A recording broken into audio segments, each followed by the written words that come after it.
Bonjour et bienvenue parmi les Digital Doers, le podcast de ceux qui font le e-commerce. Avant de commencer, je vais vous dire merci à tous ceux qui ont déjà noté le podcast 5 étoiles sur Apple Podcast. J'encourage tous les autres à faire de même, ça aide vraiment à ressortir parmi les podcasts.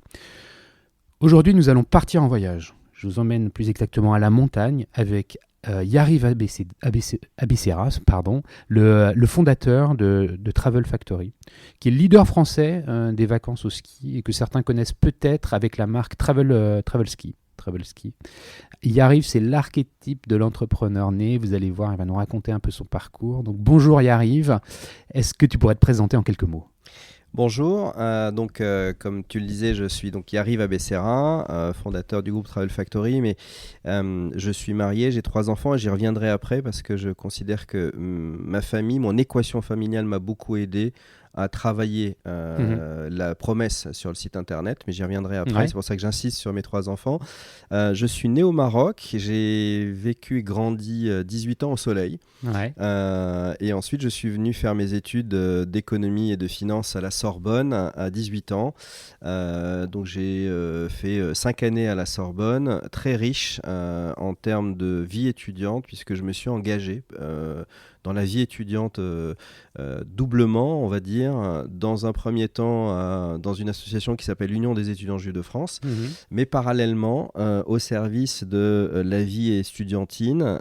Et je me suis engagé au conseil des étudiants de la Sorbonne jusqu'à me faire élire en 4e année, vice-président de l'université de la Sorbonne, étudiant, vice-président étudiant, avec des responsabilités sur la vie étudiante, tout ce qui est programme, tout ce qui est bourse pour les étudiants, bourse des projets, et donc j'ai connu comme ça un double engagement à la fois étudiant et à la fois engagé dans ma communauté, on va dire, mais ça m'a beaucoup aidé à bien comprendre les rouages des étudiants et je pense que ça m'a donné quelques idées pour la suite de mon démarrage entrepreneurial. Donc voilà, donc j'ai un DESS d'ingénierie financière. À la fin de mon DESS, j'ai fait un break d'1 an où je suis devenu président des étudiants juifs nationaux. Donc en fait, j'ai arrêté pendant 1 an et je me suis occupé de travailler pour cette association-là. J'étais en même temps vice-président mondial, donc ça m'a donné aussi l'envie d'aller voir un peu ce qui se passait un peu partout en Europe et même c'était le début, c'était dans les années 90, le début de la fin des blocs de l'Est, donc tous les juifs de l'Europe de l'Est qui décidaient de quitter l'ex-URSS et d'aller vers Israël. C'était passionnant, ça m'a beaucoup passionné, mais c'est là que je me suis dit que la politique c'était pas pour moi, que c'était pas concret, qu'on n'avait pas les manettes des décisions de tout ce qu'on pouvait faire nous-mêmes. Donc je suis naturellement allé suivre ce qu'a été ma formation, l'ingénierie financière. Je suis rentré dans une banque d'affaires qui était à l'époque une société parisienne de banque, qui était une filiale de la banque Hervé, qui est devenue HSBC, CCF, HSBC, mais bon, tout ça c'est de la vieille histoire. J'y suis resté 1 an et demi. J'ai fait un peu de conseil, j'ai fait un peu de conseil de restructuring de portefeuille économique, financier, qui était dans la lignée de ce que j'avais appris dans mon cursus universitaire en ingénierie financière, et puis un copain à qui j'achetais les voyages quand j'étais... Attends, stop. Allez, tu vas recommencer à rentrer dans des détails avant qu'on rentre dans des détails, parce que j'ai cru comprendre, enfin tu vas me dire si je me trompe, mais en lisant entre les lignes, que ce que tu avais commencé à faire quand tu étais étudiant, auprès des étudiants, l'animation de la vie de l'université, c'est structurant pour comprendre la suite. Qu'est-ce que tu as fait pour eux ? En fait, c'est sûr qu'aujourd'hui, avec le recul, c'est tout à fait structurant. Mais je peux même revenir un petit peu plus jeune. Quand je faisais... le sport national n'était pas le ski, mais on y reviendra tout à l'heure au Maroc. Je jouais beaucoup au foot et au tennis et je m'occupais déjà de l'équipe de tennis. J'organisais des tournois. Et puis après, quand j'étais à l'université, j'organisais des conférences. j'organisais des conférences. J'avais lancé un énorme cycle de conférences qui s'appelait la Sorbonne pour l'emploi, où je faisais intervenir les politiques en disant comment l'université française est capable de s'adapter. Déjà, l'université française est capable de s'adapter au système de l'évolution, des nouveaux jobs, de l'emploi, et de faire en sorte que l'on puisse, un peu sur le modèle anglo-saxon, marier le monde de l'université qui vit en vase clos et le monde de l'entreprise pour que deux besoins se rencontrent et qu'à l'issue d'un diplôme, on puisse avoir un job quasiment assuré. Puisque l'avantage, c'est que j'étais à la Sorbonne, qui est une énorme université, qui a à la fois de la psycho, du droit, de la philo, de l'économie, de la finance. Donc c'était un melting pot d'étudiants qui étaient totalement différents dans leurs attentes. Et je voyais bien que quand on présentait un projet, quand on avait des projets qui venaient au conseil de la vie étudiante, on avait des étudiants qui avaient envie d'aller monter un projet humanitaire dans le Sahel ou en Amérique du Sud, et d'autres qui avaient envie, qui faisaient de la finance, de l'économie ou du droit, qui avaient plutôt envie de faire des petits-déj, un peu à la façon Sciences Po ou l'ESSEC à l'époque, des petits-déj pour faire venir des hommes politiques, pour faire rayonner l'université de la Sorbonne. Et il fallait faire le plus grand dénominateur commun entre ces deux attentes étudiantes qui étaient totalement différentes. En plus, la Sorbonne est connue et marquée pour être une université plutôt de gauche, donc du coup c'était assez difficile. Et donc ça m'a beaucoup aidé à me dire comment on peut se mettre au service des étudiants pour faire rayonner à la fois l'université dans laquelle nous étions, mais en même temps répondre à des attentes, à des besoins de ces étudiants-là par rapport à leur vie future, qui est la vie de l'emploi et l'après-université. Et donc voilà, c'était essentiellement ce qui m'animait quand j'ai décidé de prendre un peu en main et de me présenter à ces élections-là. Et de l'autre côté, sur l'association de l'UEJF, c'était plutôt d'organiser un certain nombre d'événements, à la fois conférences culturelles et cultuelles, mais je mettais entre parenthèses, quand je m'adressais, je mettais complètement entre parenthèses là, et je mettais au service de la totalité des étudiants de la Sorbonne pour faire en sorte que l'on puisse ramener encore une fois et faire évoluer cette organisation universitaire qui n'est pas forcément au service des étudiants, à l'inverse des écoles ou des écoles d'ingénieurs, des écoles de commerce. T'es quelque part, en fait, t'es la personne qui anime, qui organise des événements quand tu fais ça. Oui, on peut dire ça, tout à fait. On peut dire ça. Comment on arrive à effectivement fédérer et amener une... Aujourd'hui, tu animes et tu organises. C'est plus des événements, mais ce sont des expériences à la montagne, au ski. On peut faire un peu... Le trait d'union est juste, effectivement. Hein, et puis même on y reviendra peut-être tout à l'heure, mais j'anime aussi, c'est ce que j'aime, c'est animer cette équipe qui est autour de moi chez Travel Factory depuis le premier jour, pour les amener à effectivement comprendre le client pour répondre à une attente. On va y venir. Mais effectivement, chez les étudiants, c'était ça. C'était ça. Et tu quittes, enfin, tu essayes de prolonger ça, si je comprends bien, en étant impliqué après tes études à 100% ou 200% dans l'Union des étudiants juifs de France. C'est l'UEJF, une association étudiante. Voilà. Bon, finalement, tu rentres dans la banque. Parce que tu dis c'était un peu abstrait peut-être par rapport aux attentes qui étaient la mienne, voilà, on ne voit pas concrètement, il y a un aspect politique à la chose, et tu rentres dans une banque, dans la banque Hervé, c'est ça ? C'est ça, une filiale. Oui. Une filiale, et puis là tu passes un an et demi. Tu fais quoi pendant un an et demi ?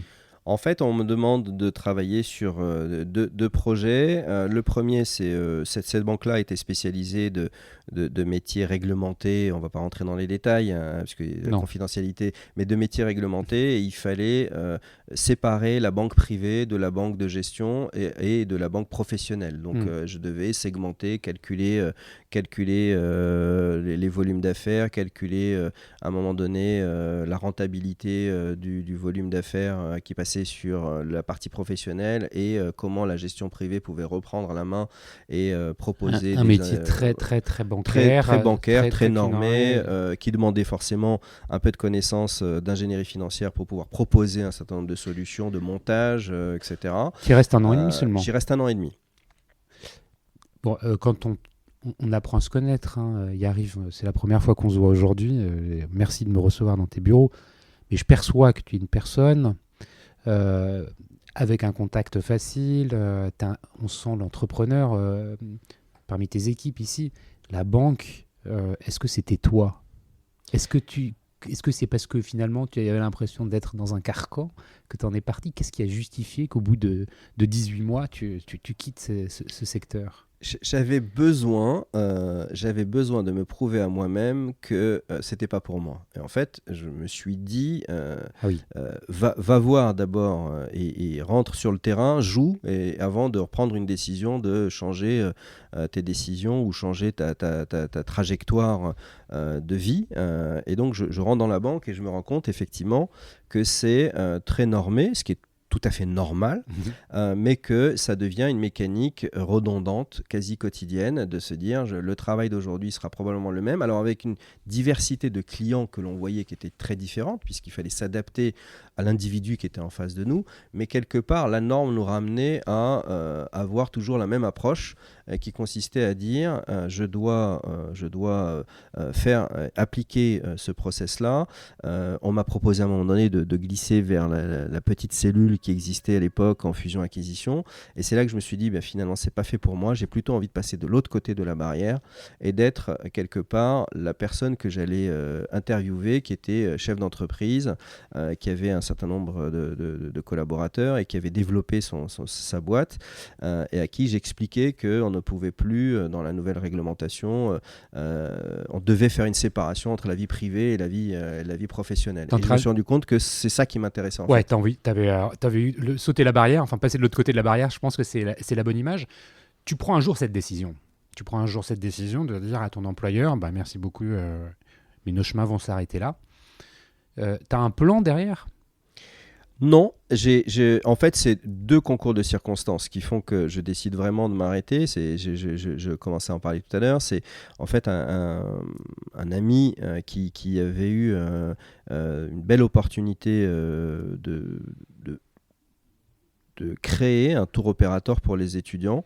Il était lui à Nanterre et il s'occupait de faire voyager les étudiants de Nanterre au ski, et de 200 il est passé à 400, 600, 800, etc. Et il a créé une toute petite agence, et il nous vendait les voyages quand j'étais justement à la Sorbonne ou aux étudiants juifs. Il me vendait quelques séjours pour 50, 100 personnes. J'avais trouvé ça assez marrant. Je me dis mais c'est pas un business de faire de voyager des étudiants, c'est low cost, etc. Et puis 4 ans après, donc, il vient me voir et il me dit écoute, nous on a vraiment énormément grossi, on est assez bien maqué, c'était l'expression, avec Pierre et Vacances, qui a plutôt envie de se séparer de son service groupe étudiant et de le confier à une nouvelle agence, ça s'appelait Nouvelle Génération, Nouvelle Génération, et de nous faire confiance pour que l'on prenne en charge toute cette organisation et puis qu'on amène un peu de process à ce tohu-bohu de l'organisation des séjours étudiants, où comment on est payé, comment on paye, comment on a une confiance avec telle association, etc. Donc là, tu es en train de découvrir qu'en fait, son business, il a carrément explosé. Exactement. Et qu'il a structuré, et qu'il a grossi, qu'il a réussi à prendre des parts de marché, à commencer un peu à intermédier quelque chose qui était l'initiative propre prise par tel et tel responsable d'association, responsable de ski club dans son petit coin, qui construisait son voyage en dehors de toute réglementation. Et puis surtout, il a inventé quelque chose qui était extrêmement fort à l'époque, c'est qu'il permettait à des associations, il prenait le risque pour eux de s'engager sur un volume sans avoir à débourser le moindre centime, puisque la décision de faire un séjour au ski va se prendre au mois de septembre et les inscriptions vont commencer au mois de novembre. Et donc forcément, pour confirmer, Pierre et Vacances demandait un acompte de 20% qu'il n'avait pas. Donc l'étudiant devait peut-être y mettre de sa poche, ou était un bon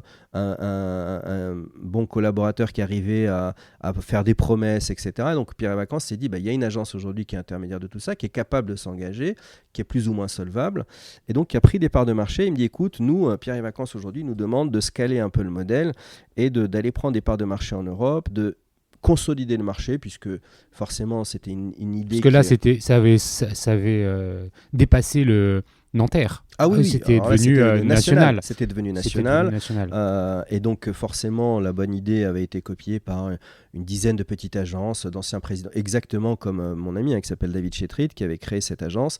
Il y en avait une dizaine qui étaient nées en même temps, avec se dire, il y a de la place à prendre, il y a un nouveau marché. Donc, il a un nouveau challenge. Voilà. Pierre et Vacances, le challenge lui-même. Et puis, il vient de voir. C'est ça, enfin, c'est vous ça, de vous discussion, rencontrez et puis il te partage, c'était là. Je lui dis écoute, moi ça m'intéresse de participer à cette. Je te connais bien, j'ai plutôt envie de faire de l'entrepreneuriat. De quoi tu as besoin? Donc on avait besoin à l'époque, il avait besoin à l'époque de gagner du volume et puis surtout de créer des nouveaux produits et de pouvoir répondre à l'attente d'un bureau des élèves dans sa globalité à 360. C'est-à-dire qu'un bureau des élèves aujourd'hui, pour faire simple, ça organise un week-end d'intégration en début d'année, qui est le grand rassemblement fête et rock'n'roll, on va dire, et un séjour au ski. Et donc moi, j'ai pris en charge... Alors attends, là donc tu arrives en fait. je m'associe avec eux en fait. Tu t'associes. Donc là on est en quelle année? Là on est en 97. 97. Fin 97. 90, ouais d'accord. Donc 98 c'est vraiment là. Donc tu quittes la banque, tu rentres là-dedans. Mais alors tu changes du tout. Complètement. Dans une banque feutrée parisienne, dans un marché, la gestion privée qui est confortable, installée. Un marché qui est celui de l'outdoor pour des étudiants. C'est complètement, on peut pas faire plus aux antipodes dans une PME. Toute petite PME. Une toute petite PME qui a des objectifs, qui doit être... Donc comment ça se passe quand tu arrives, franchement? En fait, je me dis... mon parcours universitaire me permet, en tout cas, je me disais que je me sentais étriqué dans mon costume et qu'il fallait que j'aille voir ailleurs, et j'avais définitivement l'assurance de me dire j'ai plutôt envie de créer quelque chose, de participer à une aventure, une création, en tout cas... Ouais, tu avais de l'enthousiasme en fait en arrivant là-dedans. Et cet enthousiasme, tu nous dis, tu rentres, tu t'associes avec... Avec la Société Nouvelle Génération, on crée une filiale en fait, qui est en charge de développer les nouveaux produits. Donc eux, ils se chargeaient du ski, et moi, je me chargeais de créer tout ce qui était hors ski, donc créer les week-ends d'intégration, et j'ai créé à l'époque un package low cost qui consistait à faire voyager les étudiants en bus dans les capitales européennes en extrême low cost. C'est-à-dire qu'à l'époque, et encore aujourd'hui on le fait, mais la loi Macron est venue chambouler un peu tout ça, on a créé un marché qui n'existait pas. C'était le partir vendredi soir de l'université ou de l'école de commerce et revenir quasiment dimanche à 4h du matin pour attaquer les cours, et tout ça pour 99 francs. Donc on partait en bus, on dormait une nuit, on arrivait samedi matin à 7h du matin à Londres, Amsterdam. En général on faisait beaucoup de Londres, Amsterdam parce que c'était les distances les plus courtes. Et donc on arrivait à 7h du matin, on posait les bagages et on avait 2 jours pleins de visites de Londres, d'Amsterdam, avec une nuit en auberge de jeunesse. En général à Amsterdam on mettait à disposition un vélo, ou à Londres on faisait la Tamise, et puis ensuite on est parti un peu en événementiel, on a monté des options supplémentaires. Et là, tu avais du personnel qui accompagnait les étudiants? Oui, c'était encadré. C'était encadré.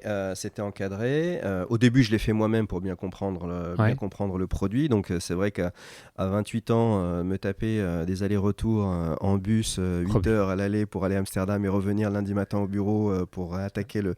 Mais je considère que c'est ce qui a forgé une partie de ce que j'aime faire aujourd'hui, c'est de bien comprendre le produit pour tout simplement démonter la supply chain et faire en sorte qu'il y ait d'essayer de faire en sorte qu'il y ait zéro aléa dans la préparation, parce que le tourisme n'est pas une science exacte. Zéro aléa dans la préparation, en tout cas, de la logistique, pour faire en sorte que l'organisation et l'expérience du client soient maximales. Alors aujourd'hui, on utilise expérience client. En 98, 99, quand je fais ça, bien évidemment, je suis bien bien loin de tous ces concepts-là, c'était juste de comprendre Comme... pour pouvoir mieux vendre en fait. Mais oui, c'est ça. En fait, c'est l'expérience qui va forger tes arguments commerciaux. Comment tu fais justement pour trouver ces premiers clients ? Alors, j'utilise et je me sers de l'expérience et de l'expertise de ceux à qui je m'adosse, nouvelle génération, qui avait déjà pris des parts de marché, un sens commercial très très très très fort et très très bon. Mais surtout, je crée une petite équipe de commerciaux et on va démarcher les bureaux des élèves à Paris, en province, en Île-de-France, et on gagne très vite des parts de marché. Mais t'as un time to market qui est super short parce oui. que il rentre fin septembre ou un truc comme ça et la saison elle commence 2 mois plus tard, enfin, et puis après de toute manière et fin mars elle est terminée, puisqu'après on rentre en examen effectivement. Voilà. Et que de toute manière ce ne seront plus les mêmes à la rentrée d'après, donc il y a toujours tout à recommencer, donc tu as 2 mois, peut-être 3 pour ferrer tes BDE, non ?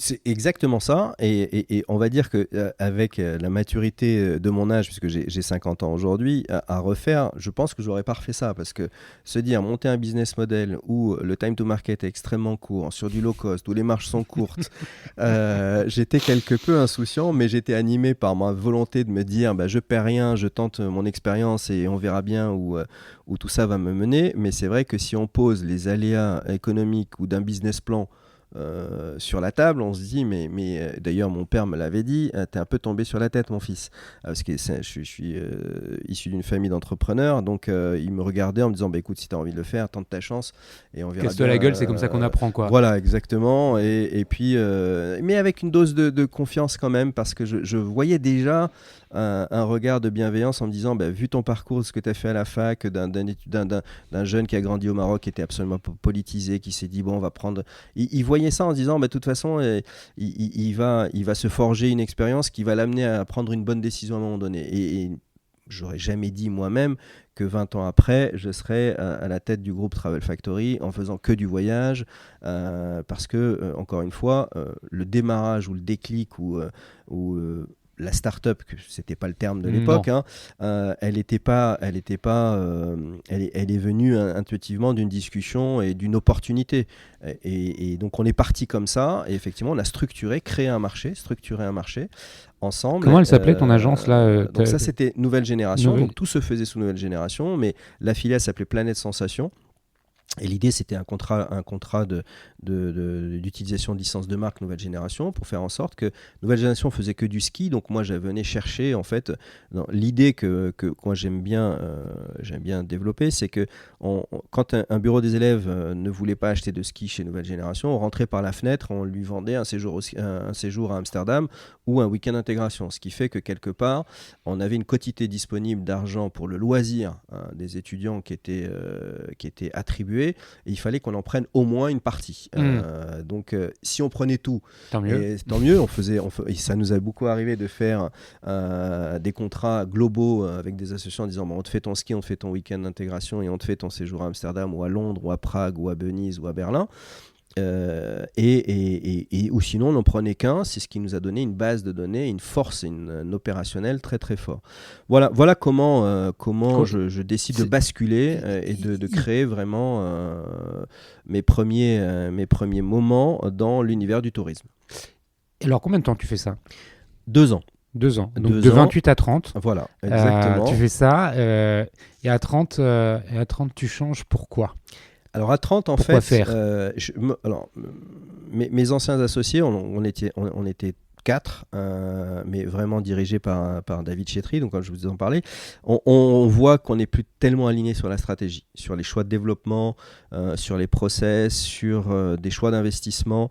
Et là, on matérialise, lors d'une discussion, on matérialise vraiment un profond désaccord stratégique. Et quasiment instantanément, je décide de leur dire écoutez, on va dormir sur notre désaccord. Si demain matin vous faites une proposition de me racheter mes parts, je quitterai l'entreprise, puisqu'on ne peut pas aujourd'hui être 4 pilotes dans l'avion, c'est juste pas possible. Et à force de vouloir aller à droite, à gauche et ne pas être aligné sur la stratégie, à un moment donné, on va aller dans le mur. Et donc la discussion se passe très sereinement, se passe correctement. Le lendemain, ils viennent me faire une proposition et j'accepte la proposition, mais en me disant de toute façon, c'est un marché qui est en pleine explosion, c'est un marché qui est en pleine structuration et je me dis, je vais créer ma crèmerie. Donc tu revends pour devenir indépendant et là tu crées. Voilà, et je crée Travel Factory. Avec Travel Factory, c'est le nom de la holding, donc déjà à cette époque-là, et je crée une petite agence étudiante qui s'appelle Golden Voyage, qui existe encore dans le groupe et qui donc, Golden Voyage est un copycat de ce que tu faisais avant. Génération. Voilà. Exactement. C'est comme ça que tu reprends une activité entrepreneuriale à ton propre compte. Comment ça se passe ? Tu arrives à reprendre des clients, t'en chasses des nouveaux Alors là c'est là que, encore une fois, je me remets à risque, puisque il y avait 3-4 agences extrêmement sérieuses à cette époque-là, et je me dis, on va créer une agence qui est capable de faire les 3 séjours en même temps. À ce moment-là, sur le marché, n'existe que des spécialistes du ski, que des spécialistes du week-end intégration et que des spécialistes du city break. Et moi, je considère que l'individualité de chacune de ces composantes-là ne donne pas un business plan équilibré. C'est beaucoup trop saisonnier, beaucoup trop soumis à des aléas. Donc tu packages ensemble. Je package les 3. Et c'est là qu'on me prend pour un fou sur le marché à l'époque en disant mais il ne sera jamais capable de faire les 3 en même temps, ça demande des équipes. C'est ça que je voulais savoir. Comment tu fais pour packager ça ? Est-ce que à un moment ou à un autre, tu te retrouves dans ton bureau, plus ou moins seul, ou peut-être que vite accompagné d'équipes, mais enfin, ça devait être... Non, on était deux. Donc, deux. Et à un moment, on se dit, bah voilà, moi, qu'est-ce que je fais pour Amsterdam ? Qu'est-ce que je fais pour Londres ? Qu'est-ce que je fais pour Berlin ? Qu'est-ce que je fais pour les stations de ski ? Et concrètement, vous vous dites comment ? Alors, sur Londres et les week-ends d'intégration, on avait le savoir-faire, donc on avait des partenaires, donc, qui nous ont suivis. Les partenaires. Voilà. Et donc j'ai quitté Nouvelle Génération et en fait c'était des relations humaines et on a beaucoup travaillé en Hollande et les Hollandais sont d'un pragmatisme légendaire et on dit on te connaît, toi y arrive, on te fait confiance, que tu t'appelles Nouvelle Génération ou Golden Voyage, à partir du moment où tu nous payes et que ça se passe bien, on te suivra. Et donc du coup j'ai été à la conquête de nouveaux clients que je connaissais plus ou moins pour certains et donc on leur a expliqué qu'on a créé une nouvelle marque et donc on a tout de suite assez rapidement eu les premiers clients engendré nos premiers volumes d'affaires puisque tu avais un challenge double en fait, à la fois le sourcing de l'offre dans les différentes villes pour packager cet ensemble city break, week-end d'inté, ski, et puis tu dois aller recruter des clients, donc des BDE. Et là, c'est nécessaire d'aller sur place ou ça peut se faire par téléphone ? Comment tu fais ? On est là, on est en 2000, donc il n'y a pas de téléphone mobile, on a encore le fax, on a encore les visites. Donc aujourd'hui, on a l'impression qu'on parle du 18e siècle, mais il n'y a pas de téléphone portable. Et donc du coup, c'est beaucoup de démarchage téléphonique, beaucoup de rendez-vous. Donc on a, moi, quand je crée la boîte, je fais venir à mes côtés un collaborateur qui est encore dans la boîte, qui m'a accompagné depuis le premier jour, qui était avec moi dans le monde étudiant lorsque j'étais vice-président de la Sorbonne, qui connaît parfaitement les rouages de l'université, etc. Donc il y a un savoir-faire d'ouvrir les portes. Il s'appelle comment ? Thomas Attias, qui est encore là, et on crée ensemble, lui il s'occupe vraiment du commercial, et moi je m'occupe du commercial. Donc la petite anecdote, c'est que commercialement je m'appelais Michel pour faire illusion qu'on était nombreux. Donc vous pouviez téléphoner dans l'agence chez Golden Voyage, on demandait le commercial Michel, et en fait c'était moi pour faire en sorte qu'il y avait Thomas, Michel et Yariv, pour faire en sorte que l'agence était sérieuse, puisque forcément nos concurrents n'étaient pas très très fairs concernant notre arrivée sur le marché, parce que connaissant bien l'organisation fake it until you make it, c'est un peu le... Donc c'est des petites anecdotes, mais voilà, c'est ce qui fait des bons souvenirs, tout ça. Mais le plus important, on avait un savoir-faire sur le week-end d'intégration et sur les city breaks, mais le plus important, c'est qu'on devait commencer à produire le ski que je n'avais jamais produit. Ah oui. C'est là que je me dis, et tu étais un grand fan de ski. Oui, en plus, c'est le sport national au Maroc, comme tu peux l'imaginer. Donc, je n'avais jamais skié de ma vie. Je n'avais jamais été en station de ski de ma vie en France. Et donc, Thomas qui m'accompagne, lui, par contre, c'était absolument pas le cas. Il connaissait bien le ski. Et donc, on fait une approche sur une ou deux stations. On fait approche sur les Deux Alpes, qui est une station légendaire pour les jeunes, et qui nous accueille les bras ouverts en nous disant écoutez, pourquoi pas, testons, on va vous donner votre chance. Et ils nous ouvrent un peu de stock, un peu de tarifs, et là on se dit on va commencer à packager. La première année, on a dû faire 400 personnes qui sont allées aux Deux Alpes, et puis bon an mal an, ensuite on a construit cette agence-là. Voilà le démarrage en tout cas de Travel Factory avec on est en 2000. Là, on est en 2000.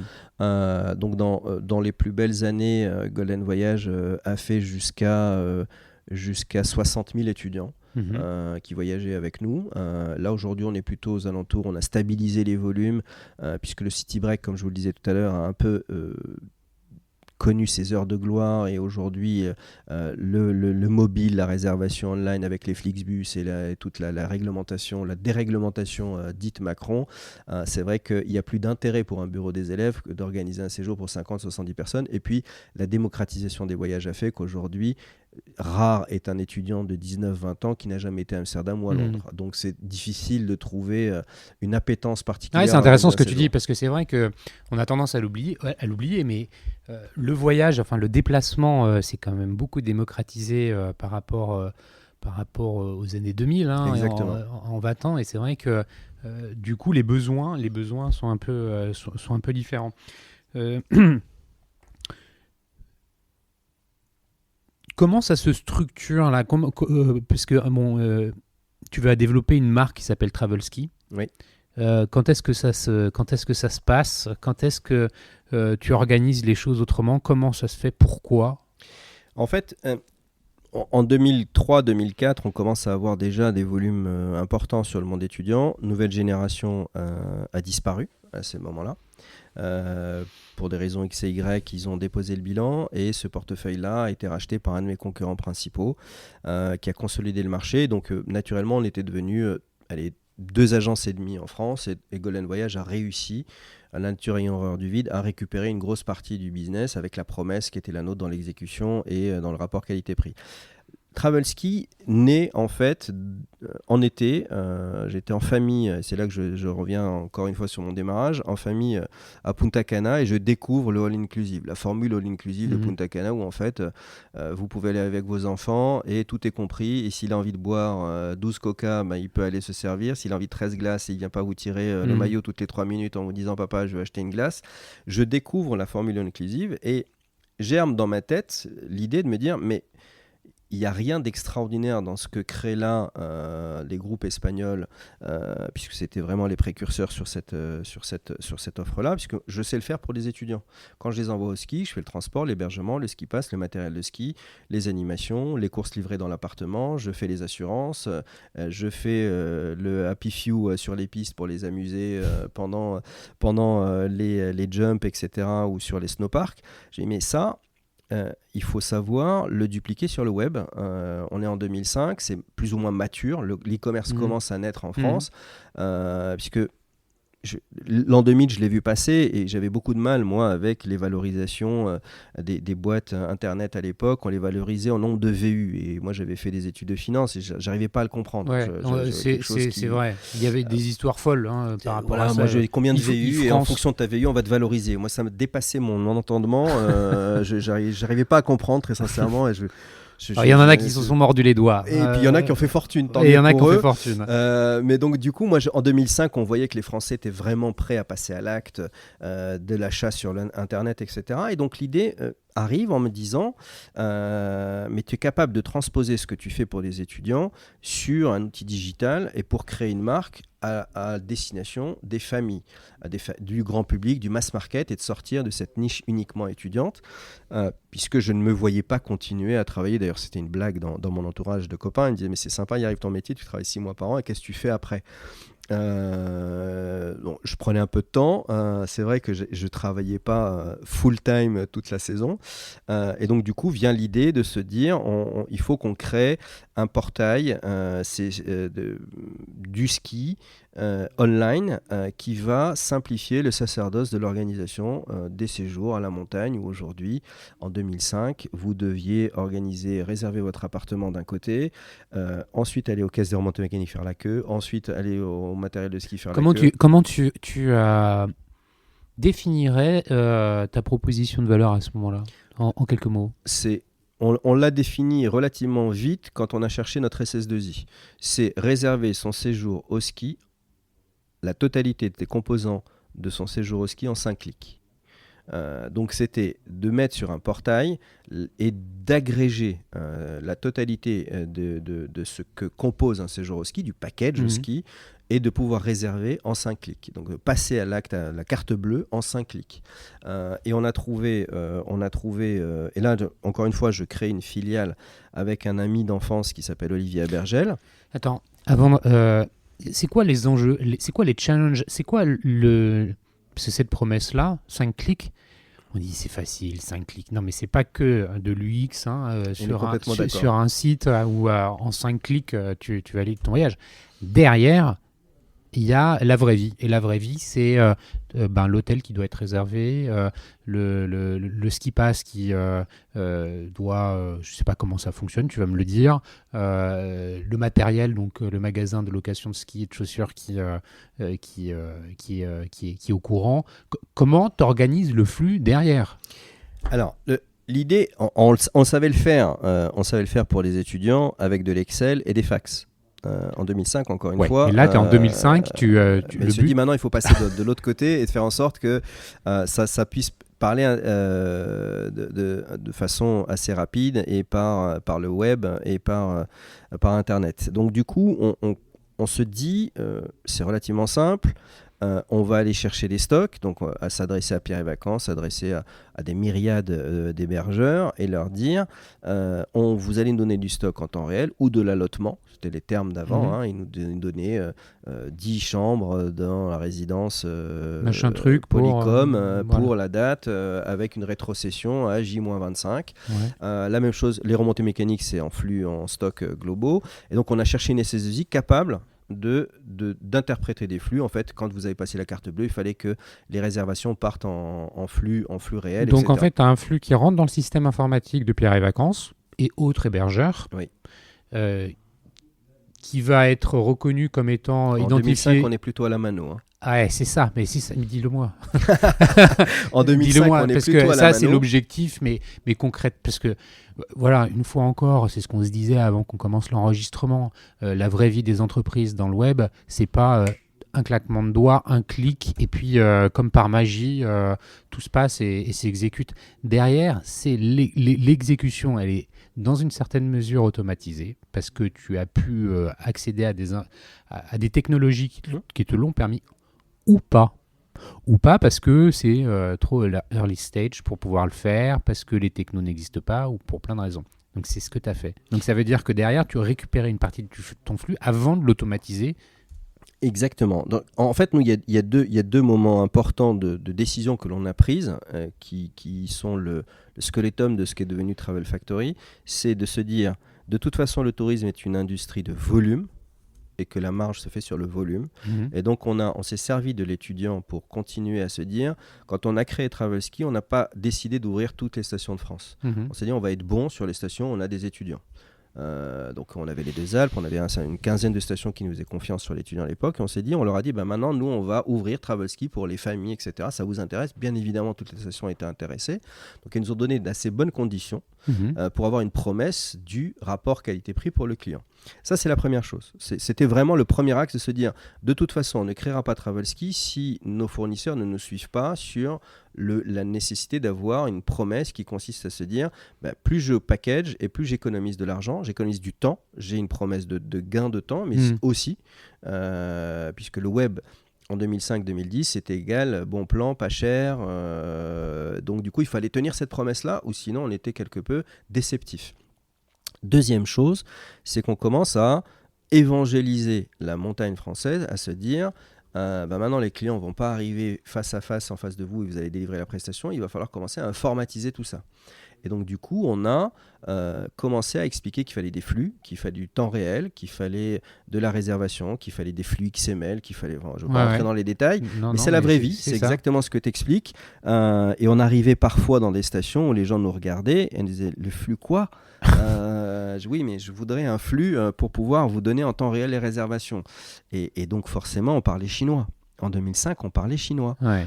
Une industrie qui avait vécu la facilité du téléphone, les clients appelaient, réservaient 6 mois à l'avance, faisaient leur BFR, et on avait deux gars qui arrivaient en disant ouais, on fait de l'internet, on va vous payer à 30 jours après le départ, et on veut un flux, il faut que vous dépensiez un peu d'argent pour faire un flux informatique. C'est sûr que ça a été un gros travail d'évangélisation. On n'était pas les seuls. Mais les résultats sont arrivés relativement vite, en fait. C'est ça qui a été le client a plébiscité l'offre que l'on a mis sur le marché. Donc là, tu as l'offre, tu as le sourcing, tu as les tuyaux. Bon, au début, c'est un peu manuel, un peu Stabilo et Excel. Voilà, un peu artisanal. On comprend quand tu le dis qu'avec le temps, d'ailleurs dans un espace-temps assez réduit, ça se professionnalise. Les partenaires en face de vous sont en capacité de répondre à vos besoins en termes de flux, de connectivité. Donc on peut appeler ça le back-office. Ça se professionnalise, ça fonctionne. Mais tu as besoin de clients, tu as besoin de gens. Donc on a compris qu'il y avait les étudiants, mais là tu adresses un marché qui est nouveau, qui est celui des familles. Comment tu les recrutes? Comment tu vas les chercher? Comment ça se passe? Alors là, on fait un énorme saut dans le vide pour nous, puisque on commence à aller rencontrer des agences dites agences web, dites de conseil, et on sort de là en se disant, mais très sincèrement, on était avec les deux collaborateurs qui ont vraiment été la genèse de Travelski, et on comprenait absolument rien à ce qu'ils nous disaient. CPM, CPA, coût pour clic, très sincèrement, je ne comprenais rien à ce qu'on me disait. On a très vite compris que il fallait effectivement avoir des retours sur investissement et un ROI, ça on savait le calculer, et donc on a fait confiance à une ou deux agences qui nous ont permis de comprendre l'acquisition online, de commencer à créer des bases, des petites bases mail, encore une fois en 2005, 2006, 2007, tout ça est naissant, mais notre promesse nous a permis d'avoir un ROI. Alors aujourd'hui, ROI, à l'époque, ça ne se calculait pas comme ça. On avait une vente, on avait une marge, un coût d'acquisition, et on savait très bien. On a commis des erreurs importantes. Je pense qu'on aurait pu aller beaucoup plus vite, puisqu'on pensait que quand il n'y avait pas de neige, il fallait s'arrêter d'investir sur les meta search. Il y avait beaucoup de places de marché à l'époque, de comparateurs de prix, etc. Et on se rendait compte que le marché était en décalage. On a découvert que les gens... Oui, attends, je m'arrête 2 secondes, parce que c'est un point qui est important pour comprendre le business dans lequel tu es, qui est dépendant de l'enneigement, qui est dépendant de la météo. Ce qui veut dire que même si les gens anticipent un peu leur séjour à la montagne, on se rend compte de plus en plus que c'est retardé. Je pense que déjà en 2007, on était... au balbutiement du lead time qui se raccourcit.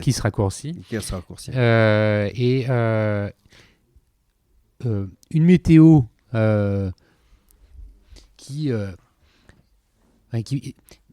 un enneigement un peu prématuré par rapport au début de la saison, ça va faire la une du journal télé, donc ça va booster les envies de réservation. C'est important de bien en fait comprendre alors, en fait, cet aspect-là de ton business. Tout à fait. Donc là, on part sur des mécaniques intellectuelles en se disant, sans data, aujourd'hui on va utiliser le terme de data, un peu de reporting, un peu on va bien évidemment utiliser le terme de business intelligence, mais en 2005-2006, on y va avec le feeling, en se disant, quand il neige, effectivement, quand il y a les premières images à la télé, et quand il fait froid à Paris, les Parisiens vont réserver le ski. C'est comme ça qu'on gère nos campagnes marketing, et puis on se rend compte à un moment donné, la deuxième année, la troisième année, que les clients qui réservent au mois de janvier, c'est vraiment les last dernière minute, qui cherchent du prix, qui sont des opportunistes et qui détruisent du ROI. Maintenant, je sais le dire dans des termes que nos auditeurs vont comprendre, mais en 2007-2008, on comprend que ça fait du volume, mais on ne comprend pas, mais de toute façon, on était en recherche de parts de marché. Et très vite, en 2008, on se dit, mais il faut aller chercher des clients qui sont, entre guillemets, des clients plus contributeurs, c'est-à-dire qu'ils savent en septembre, octobre, novembre, qu'ils iront au ski pendant les vacances scolaires de février, qui ont une période de recherche plus longue, mais qui veulent de la simplification. Et c'est là que la rencontre entre l'idée de Travelski et les clients va naître, de se dire, en fait, on doit se faire connaître par des clients qui ont encore l'habitude d'organiser leur séjour par eux-mêmes et leur dire, coucou, il y a une petite boîte qui s'est créée en France et on a aussi beaucoup insisté depuis le premier jour sur le 100% Made in France. Alors que le call center était en France. Moi, je suis natif du Maroc. Tu l'as internalisé ? Internalisé. Alors, l'une des particularités aussi de mon ADN d'entrepreneur, c'est que, après ça se discute, mais j'adore internaliser tout pour pouvoir maîtriser l'exécution et pour pouvoir bien comprendre. Alors, souvent, on externalise. On internalise. Une fois qu'on arrive à une maturité, on le ressort pour apprendre un certain nombre de nouvelles méthodes et on le réinternalise. J'ai souvent fait ça, sauf le call center qui a toujours été chez nous, parce que j'avais du mal à m'imaginer un agent call center au Maroc ou en Tunisie répondant sur l'état des neiges et l'état des glaciers ou l'état de la station aux Deux Alpes, Poitine ou à la Plagne depuis Casablanca. Je vais te donner une information, peut-être que ça va être une révélation, mais il existe des call centers en France.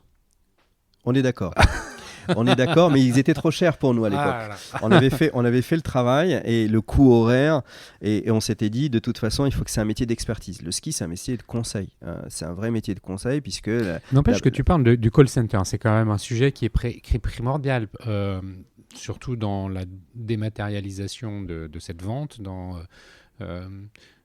Tu confies finalement à ton client... La capacité de construire lui-même son séjour, en fait, il fait tout par lui-même et on imagine qu'il y a besoin d'accompagnement de temps à autre pour ces clients-là. Donc, il téléphone ou envoie des emails. C'est très saisonnier, on l'a dit, ton business. Ça veut dire que c'est concentré sur quelques mois. Comment tu gères ces équipes ? Ça veut dire que tu as... des recrutements saisonniers, toi aussi tu fais appel à des intérimaires comment tu fais ? Alors, on a résolu ce problème-là par la suite, mais c'est vrai que le ski, c'est extrêmement saisonnier par nature, mais le call center, juste pour un point important, on l'a considéré, parce que encore une deuxième particularité de ma notion et peut-être le pommier qui tombe à côté la pomme qui tombe à côté du pommier de ma famille de commerçants, etc. On a toujours considéré qu'on était des commerçants et que si un client avait une question, il fallait qu'il puisse la poser à quelqu'un au téléphone. Donc c'est pour ça qu'on a créé le call center, puisque c'est légitime, on le comprend bien. Mais en 2005, c'était pas logique. C'était pas logique. On estimait que le web allait révolutionner tout, que le web allait envoyer un tsunami sur l'ancien commerce et que forcément tous les clients allaient finir online et qu'ils parleraient jamais à personne et que ça serait le nouvel Eldorado du commerce. C'est intéressant que tu le rappelles, effectivement. Et moi, je considérais que c'était pas parce que je voyais moi comment je me comportais dans mes voyages et que j'avais toujours des questions. Et puis surtout, le ski, c'est une équation familiale qui est différente pour chacun des participants. Et la question fondamentale on en avait au téléphone et on en a fait un point fort, c'est à combien des pistes on est, à combien de mètres on est de l'école de ski. Donc tout ça, c'était des notions qu'on avait du mal à avoir en content, puisque les flux n'étaient pas super bien renseignés, etc. Et donc du coup, il fallait bien qu'on puisse avoir une dernière conversation pour la réassurance et de faire en sorte que le client passe à l'acte de son achat. Donc ça, c'est un point extrêmement important. C'est pour ça qu'on a tout le temps internalisé l'écoute du client nous à 2 mètres de moi, puisqu'on était encore une fois très, très court dans la chaîne de décision. Quand la question se posait, à la fin de la journée, on débriefait et on voyait bien qu'il y avait 5-6 questions qui revenaient en récurrence et on disait à nos équipes IT ou support, on leur disait ça, il va falloir qu'on le mette un peu plus en évidence sur le site internet pour qu'on diminue les appels. Donc on a en méthode agile aujourd'hui, on a travaillé, construit ça au fur et à mesure. La deuxième chose, pour casser cette saisonnalité et faire en sorte, en 2010, Travelski commence vraiment à être extrêmement mature. En 2010, on se dit, même en 2008-2009, on commence à ouvrir l'été. À se dire on ne peut pas avoir une saisonnalité, donc il y a ce que l'on sait faire sur le ski, il n'y a pas de raison qu'on ne soit pas capable de le dupliquer sur la location de vacances, de maisons, de villas. On avait des flux avec Pierre et Vacances, Odalis, tous les hébergeurs qui avaient autant de résidences, voire plus de résidences à la mer qu'à la montagne. Donc on s'est dit pourquoi ne pas dupliquer ce qu'on sait faire sur Travelski, et on a créé une marque qui s'appelait Déclic France à l'époque. Et en 2009-2010, on commence à avoir une place importante, numéro 2, numéro 3, enfin peu importe, de la distribution du package. On avait surtout un concurrent qui avait une très très forte attractivité dans les fonds d'investissement, qui avait levé beaucoup d'argent et qui donnait de la visibilité au deuxième, au challenger en fait, au troisième challenger. Et donc du coup, en 2010, on décide de consolider l'entreprise pour pouvoir créer une équipe qui va faire de l'été. Pour casser la saisonnalité, travailler le BFR, c'est une bonne réponse. fidéliser les équipes, apporter des solutions de CDI à nos collaborateurs, puisque forcément le turn faisait qu'on perdait du savoir-faire. J'adore ta réponse. Je te pose une question sur la saisonnalité et dire comment tu fais avec des intérimaires. Non, je vais ouvrir un nouveau marché. Voilà. c'est ça la réponse. C'est ça la réponse. J'ai mes équipes, elles sont là, il faut qu'elles restent. Je veux capitaliser sur leur expérience, sur leur expertise. Il faut que je les fasse bosser. Donc je vais ouvrir un nouveau marché. C'est pas aussi simple que ça. Non, j'imagine. Mais en fait, c'est la rencontre effectivement entre. À l'époque, on devient des bons distributeurs. Les hébergeurs nous disent mais attendez, vous savez faire l'hiver, pourquoi vous vous mettez pas sur l'été? Vous avez une techno qui donc tient là, la route. Et là, ça marche. Ça marche l'été. Ça commence à marcher. Oui, ça commence à marcher. Alors, on avait quelques concurrents qui s'y étaient mis.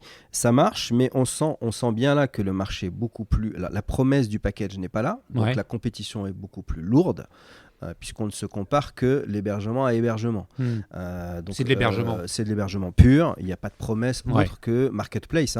J'agrège des centaines de milliers d'appartements pour pouvoir dire, à la différence d'un hébergeur qui n'aurait qu'une seule résidence sur La Rochelle, moi je vais offrir aux clients la possibilité d'avoir sur La Rochelle de la résidence, de la maison, de la villa, de l'appartement de particulier, et donc de devenir une marketplace.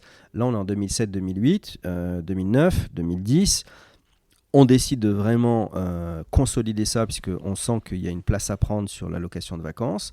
Donc là, il y a beaucoup d'événements en même temps, mais je reviendrai après. C'est vrai qu'on n'avait pas vu une petite start-up qui se créait de l'autre côté de l'Atlantique, qui s'appelait Airbnb. Mais ça fait partie du bonheur d'entrepreneur de se dire, on a une idée à 4, à 5, on va la déployer. Et puis en face arrive un tsunami, il faut s'adapter, changer, agile, pour pouvoir continuer à faire grandir et contourner la problématique qui est en face de nous d'une boîte comme à l'époque c'était pas Airbnb, c'était Abritel, Holidays, et puis voilà, tout ça c'est puisqu'il n'y avait pas de valeur, donc la compétition était très très difficile, mais ça on pourra en reparler. Là, entre 2010 et 2018, tu as cette période, en fait tu as un business qui est facilement scalable.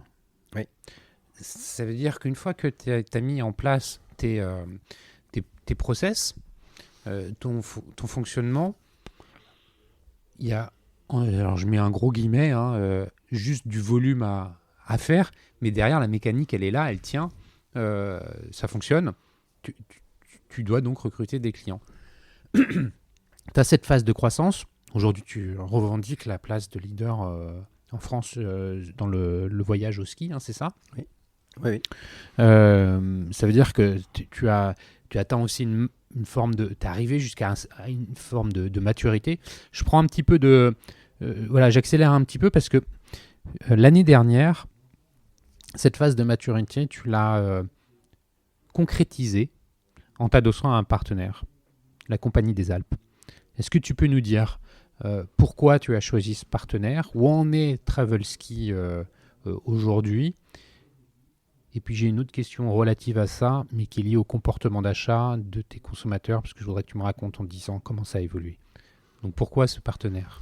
Alors, effectivement, on a connu une croissance importante. Entre-temps, on a fait une première levée de fonds pour nous accompagner dans la croissance, qui nous a aidé à nous structurer financièrement avec tout ce qui est DAF, reporting, etc. C'est extrêmement important à mes yeux parce que l'industrie du tourisme est une industrie de centimiers, d'épiciers, j'ai pas de problématique à le dire, et qu'il ne peut pas se permettre d'avoir beaucoup de fuites dans le tuyau, sinon la marge s'envole. Et c'est donc du coup, on a structuré ça, on a structuré la croissance avec l'objectif d'amener Travelski au déploiement, et on a fait un choix qui nous a amené effectivement à revendiquer cette position de leader européen. Quand un certain nombre de mes concurrents, on a fait un choix d'entrepreneur. Mes concurrents ont décidé de se dire on va aller chercher, on va s'internationaliser, on va donner une dimension internationale. Et nous, on a dit avant de regarder l'international, il faut qu'on soit leader sur son pays. C'est un choix que l'on a fait, c'est un vrai marqueur de mes décisions d'entrepreneur de dire on n'ira pas chercher ni un Belge, ni un Hollandais, ni un Anglais tant qu'on n'est pas devenu leader en France, qu'on connaît la quadrature du cercle de la proposition de valeur d'un client français avec du volume nous permettant de scaler notre modèle à l'Europe. Ça, c'est un choix fort que l'on a fait. Je pense qu'il nous a permis de ne pas faire un certain nombre d'écueils. Et donc, du coup, tu le disais, l'an dernier, on a décidé effectivement de nous adosser à un industriel qui est la Compagnie des Alpes pour 2 raisons. Alors, attends, la Compagnie des Alpes, pour ceux qui ne connaissent pas, c'est le leader mondial dans les remontées des domaines skiables, voilà, des domaines skiables, la gestion des domaines skiables. C'est Val d'Isertine, les Arcs, la Plagne par exemple. Par exemple. Mais c'est aussi un exploitant de parcs de loisirs. Exactement. C'est ça. Donc ils ont vraiment 2 jambes. Ils ont la première jambe qui est c'est un jeune groupe. C'est un jeune groupe qui a une vingtaine d'années, qui a les domaines skiables et de l'autre côté des parcs de loisirs. Donc c'est Futuroscope, c'est Parc Astérix, c'est le musée Grévin par exemple, c'est Walibi. Donc c'est vraiment un groupe qui a une très très forte assise industrielle et une très très forte assise de la rencontre de la clientèle, puisqu'ils reçoivent sur les domaines skiables des millions de clients et ils reçoivent dans les parcs d'attractions des millions de clients l'été. Mais ils ont eu besoin eux aussi d'avoir des 2 gens pour ne pas dépendre que d'une seule saison et de pouvoir linéariser le process industriel de leur investissement lourd, que sont les remontées mécaniques ou des clusters en termes de manège, etc. Vous imaginez bien que ce sont des investissements lourds. Donc on est, nous, adossé aujourd'hui et filiale de la Compagnie des Alpes pour 2 raisons. C'est une rencontre qui s'est faite à un moment donné où Travelski est arrivé à une maturité sur le marché français. On a encore beaucoup de parts de marché à prendre, mais on est arrivé à une maturité, une certaine crédibilité dans l'exécution et le savoir-faire de la distribution digitale. Et ce groupe s'est dit à un moment donné, dans la transformation du besoin du client, dans un moment de recherche, on ne peut plus simplement regarder le client. Une fois qu'il arrive en station, il faut reconstituer la data dans ces moments de recherche. C'est-à-dire, grosso modo, nous, on a un lead time de 70 jours. Entre le moment où il va commencer à chercher, le moment où il va passer à l'acte, il y a 70 jours. Et il y aura 70 jours entre le moment où il aura acheté et le moment où il va se rendre en station. Donc il y a 140 jours entre le moment où le client décide de se dire je vais aller au ski et il va être le moment où il sera sur les skis. Voilà, sur les skis à la Plagne. Donc il y a tout un moment comme ça de création de souvenirs, de moments anxiogènes dans la préparation de son séjour, la météo, est-ce qu'il va neiger sur la route, etc.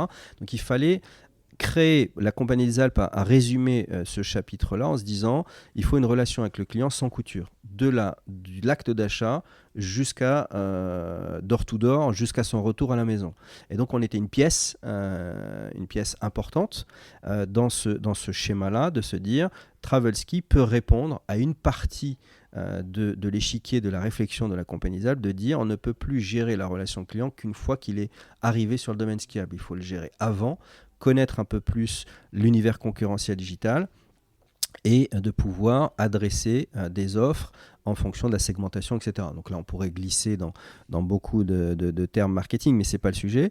Et donc, nous, on avait besoin de la Compagnie des Alpes de se dire il faut s'adosser le métier de la distribution, qui est un métier qu'ils ne connaissent pas, à nous, une volonté très claire de dire à un industriel on a un peu besoin de temps pour déployer la logique internationale, puisque en fait le momentum était arrivé pour Travelski de se dire on ne peut plus aujourd'hui avoir une promesse ou des investissements lourds en termes technologiques qui ne répondent pas à une dimension européenne, c'est-à-dire un Anglais quand il vient au ski, un Hollandais ou un Belge, 80% du séjour est le même, c'est l'hébergement, le package, etc. Mais il faut de la technologie pour faire un package aérien, un package dynamique, parce que le client a profondément changé. Donc ça, on comprend bien en fait la raison et la logique qui t'a poussé à t'adosser à la Compagnie des Alpes. Il y a une logique industrielle, il y a une logique de passage dans une dimension supérieure aussi. se donner les moyens de ses ambitions, on peut peut-être le résumer comme ça. Oui. Tu commences à parler des clients et c'était aussi un point que je voulais évoquer avec toi. Ça fait 20 ans que tu es dans le domaine et en 20 ans il s'est passé beaucoup de choses, beaucoup de choses qui ont transformé la société. Il est entre autres arrivé le smartphone. Et le smartphone, ça a donné aux consommateurs, aux citoyens, à l'internaute, enfin au kidam, le choix. Le choix dans l'achat, le choix dans l'accès à l'information, dans la consultation de contenu. Et quand on est dans le e-commerce, on voit bien aujourd'hui que le consommateur, il veut décider du moment où il achète dans le magasin, sur son téléphone, sur son ordinateur au bureau. Il choisit. Ça, donc, c'est vraiment le mobile, je crois, le smartphone qui a permis cette évolution. On a commencé à en parler. Le consommateur, en ce qui concerne le ski, en ce qui concerne les vacances, de façon générale, et c'est appliqué au ski, réserve de plus en plus au dernier moment. Donc, il y a une consommation last minute qui arrive de plus en plus. Est-ce que tu peux nous raconter comment les choses sont perçues par un professionnel des vacances comme toi sur ces évolutions du comportement d'achat appliquées à ton secteur? Je peux te raconter, mais surtout te dire que parfois, on est un peu fatigué quand on est entrepreneur de se dire, en fait, la vérité d'aujourd'hui, on sait pertinemment que dans 2 ans, elle sera complètement obsolète. Et la deuxième chose, moi qui ai fait un petit bagage financier, de se dire que l'investissement technologique que l'on va mettre aujourd'hui ne supporte pas le temps de tout simplement l'amortissement économique d'une société normale. Donc du coup, ça nous oblige à être sans cesse en veille et d'essayer d'être en méthode agile 24/24 pour suivre le client. Alors le mobile, c'est vrai que le mobile apporte, et encore plus sur la clientèle ski, puisqu'on a fait une étude avec Google qui montre qu'il y a une surexposition de la clientèle qui achète du séjour au ski sur le mobile, parce que c'est du CSP+. Moi aujourd'hui, je parle d'il y a 2 ans encore où on travaillait ça, donc le mobile nous a amené à faire ce que l'on appelle dans le tourisme du package dynamique, à l'intérieur même d'une équation familiale ou d'une équation entre amis, entre potes qui vont au ski, de faire du one-to-one. C'est-à-dire que tu es capable, aujourd'hui vous êtes capable d'acheter sur Travelski un package dont, si vous êtes 4, dont le package sera construit pour chacun des 4 individuellement. Donc quand je vous le dis comme ça, c'est facile, c'est ce dont on parlait tout à l'heure, c'est derrière le bouton, qu'est-ce qui se passe technologiquement. C'est quelques boîtes de Doliprane pour l'équipe d'IT.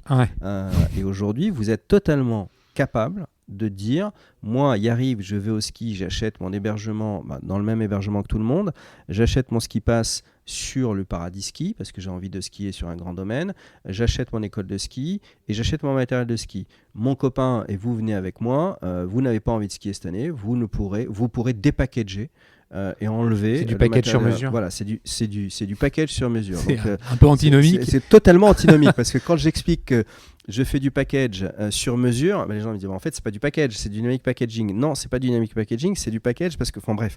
Donc du coup, on s'est mis complètement à l'écoute du client.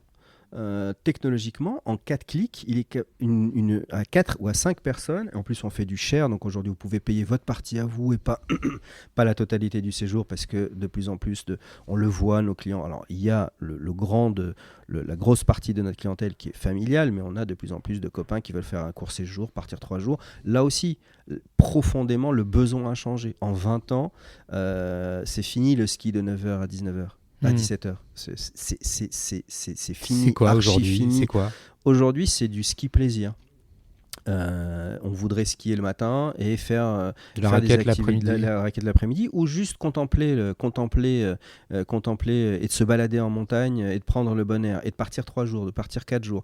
Donc il y a ce qui, moi, me laisse encore un espoir et de me dire que si je garde cette ténacité pour me dire Travelski aujourd'hui n'est qu'à sa troisième phase de maturité, d'aller à l'international et même sur le marché français, c'est que le client a un besoin d'une montagne qui est en fait un besoin de vacances à la montagne qui est totalement différent de celui que j'ai imaginé en 2005 quand on a créé Travel Ski. C'est un autre besoin, c'est une autre démarche. Et probablement le besoin d'aujourd'hui est différent de celui qui sera dans 10 ans. Ça, je suis capable. Dans 2 ans. C'est sûr, ans. c'est ce que je vois depuis 10 ans. C'est d'où la stratégie de dire que l'offre, finalement, tu la constitues en plaçant le client au centre et en observant les besoins de ce client. Et donc, tu vas trouver une flexibilité, une adaptabilité dans la constitution de ton offre. C'est un peu comme ça qu'on peut le résumer ? C'est un peu comme ça qu'on peut le résumer. Et surtout, je l'ai dit au tout début de cette interview, je vous rappelle que je vous ai dit, j'ai 3 enfants. Et je vois la différence de consommation du séjour au ski en 15 ans que ma propre famille a vu. Et donc moi, j'estime que je suis un propre laboratoire entre ma recherche de séjour au ski. Il fallait que je trouve une école de ski pas loin, une garderie, etc. Où aujourd'hui, mes enfants sont grands, savent skier, ont toutes les flèches qu'il faut, etc. Le besoin n'est pas le même. Ma recherche n'est pas la même. Mon adaptabilité n'est pas la même. Donc je vois bien que j'ai des équations, des personae, aujourd'hui on pourrait revenir du marketing, qui ne sont pas les mêmes. Et donc du coup, il faut que le plus grand dénominateur commun de mon site internet réponde à la totalité de ces besoins-là. Donc du coup, si vous êtes vous voulez skier, ce qui est de moins en moins le cas, de 9h et sur une grande station sportive, etc., vous pouvez le faire sans aucun problème en packageant, mais c'est surtout la tendance aujourd'hui de se dire je veux partir 3 jours et de reconstituer mon package à la demande comme je veux. Et de toute façon, c'est ce que l'on fait sur les sites internet aujourd'hui. Dans le voyage, la tendance, elle est plutôt au dynamic packaging. Je choisis mon vol, je choisis mon heure de retour, je choisis ma compagnie d'aller, je choisis ma compagnie de retour, je prends mon hôtel en direct. T'appelles ça le dynamic packaging ? C'est ça. Ouais, ok. Très clair. Très clair. Et je comprends en fait qu'effectivement les choses changent et il est vrai que alors moi-même je consomme du ski différemment aujourd'hui où j'ai 43 ans que quand j'en avais 18. Bon, il y a aussi l'âge qui fait que ça change et l'arrivée des enfants. Merci Yariv pour tous ces échanges. La sincérité avec laquelle tu nous as expliqué comment tu as fait ton business, et je suis content qu'on ait partagé ce point de vue qui consiste à dire il y a une vraie vie qui se passe après le clic, derrière le clic, et que c'est pas toujours évident de percevoir la complexité avec laquelle les choses doivent s'exécuter. C'est intéressant que tu nous aies dit que voilà, quand on a lancé le truc, on était avec notre fichier Excel, notre téléphone pour aller valider avec les hôtels que la réservation était bien arrivée, que ça n'a pas été évident de brancher des flux. Merci de nous avoir dit comment les clients consommaient autrement. Enfin, voilà, c'est un partage qui est sincère, qui est vrai, et qui, j'espère, saura retenir votre attention, vous les auditeurs, parce que c'est important. Avant qu'on ne se quitte, Yariv, on a une question, hein, tu la connais puisque je te l'ai posé avant qu'on commence l'enregistrement. Le commerce du futur, c'est aussi celui qui accompagne la transition écologique. La montagne, espace de nature par essence, et ses conditions d'enneigement, c'est particulièrement concerné. Pas de neige, pas de ski. Comment ce sujet est appréhendé chez Travel Ski ? Alors, c'est vrai que c'est un sujet extrêmement important et on l'entend, on l'écoute par nos clients, par nos propres collaborateurs, puisqu'on est une boîte où la moyenne d'âge est relativement jeune, parce que les métiers du digitaux, c'est des nouveaux métiers, donc c'est des jeunes, et on ne peut pas l'éluder. Je ne vais pas vous dire qu'aujourd'hui on l'aborde à 100%. C'est un sujet qu'on a beaucoup travaillé chez les jeunes, par exemple, et on a fait une énorme étude sur le ski, les jeunes, puisque les jeunes ne skient absolument plus comme les jeunes d'il y a une dizaine d'années, pareil, et donc du coup, ce qui ressort très très fortement chez les jeunes, c'est que la notion de commerce on va pas dire vert, mais tout ce qui est réchauffement climatique, de la montagne, de la préservation de la montagne, devient un aspect extrêmement important dans leur décision de choix. Et on s'est même rendu compte que certains n'allaient pas au ski parce qu'ils considéraient que l'empreinte globale écologique laissée pour un séjour n'était correspondait pas à leur... et c'est des choses que l'on voit. Donc on est obligé de le traiter. Le groupe dans lequel nous sommes aujourd'hui intégrés traite cette question-là avec beaucoup d'attention, puisqu'ils font énormément de travail sur la partie de l'enneigement et tout ce qui est l'eau, tout ce qui est énergie. La station de Serre-Chevalier, par exemple, l'année dernière, a créé une partie de sa propre énergie par le vent, par un certain nombre de choses, donc tout ce qui est écologique et de retraitement de l'eau, pour pouvoir réutiliser de l'eau pour fabriquer de la neige. Donc tout ça, ce sont des sujets qui deviennent centraux en termes de promesses, en termes d'écoute du client, en termes de bruit faible, de son faible du client. On n'est pas, en tout cas chez Travelski, on n'est pas encore à fond sur le sujet, mais c'est un sujet que l'on commence à traiter, puisque on le sent bien que c'est un sujet qui va devenir un acte de décision chez le consommateur. Est-ce que, quand je t'entends parler, parce qu'en fait vous êtes une plateforme d'intermédiation entre, quelque part, tu packages ça, mais tu as... beaucoup d'intermédiaires. Il y a beaucoup. Est-ce que ce serait, dans les réflexions que vous portez en interne, des labels de stations ou des labels de verts qui disent voilà, cette station s'engage dans un programme de préservation de la nature? Ça existe peut-être déjà? Ça commence à, en tout cas, ce sont des sujets qui émergent de façon très très forte. Il y avait le congrès des domaines skiables il y a une dizaine de jours, et le sujet forcément du climat, du réchauffement climatique était au cœur de leur débat. Alors j'y étais pas puisque c'est les patrons des domaines skiables qui y sont, mais je sais que c'est un débat qui a été courageusement mis par le nouveau président de DSF pour dire aujourd'hui on ne peut pas éluder ce sujet-là, on ne peut pas faire l'autruche. C'est dans l'air du temps. Il ne se passe pas un jour où, quand on va parler de ski à partir de septembre, octobre, novembre, où les journalistes, les clients, les auditeurs ne vont pas nous parler de est-ce qu'il y a de la neige, est-ce que le réchauffement climatique impacte ça, est-ce que les chutes de neige sont trop massives. Donc voilà, il y a ce sujet-là qu'il faut adresser puisque c'est une préoccupation sociétale. Et donc si c'est sociétal, ça va toucher le client. Et donc forcément, on est obligé à un moment donné de créer ou de co-créer ou de participer à l'émancipation d'un label qui consistera à dire station verte, station éco-responsable. Mais qu'est-ce que ça veut dire aujourd'hui? En tout cas... Oui, ça ne peut pas être juste du labeling, non.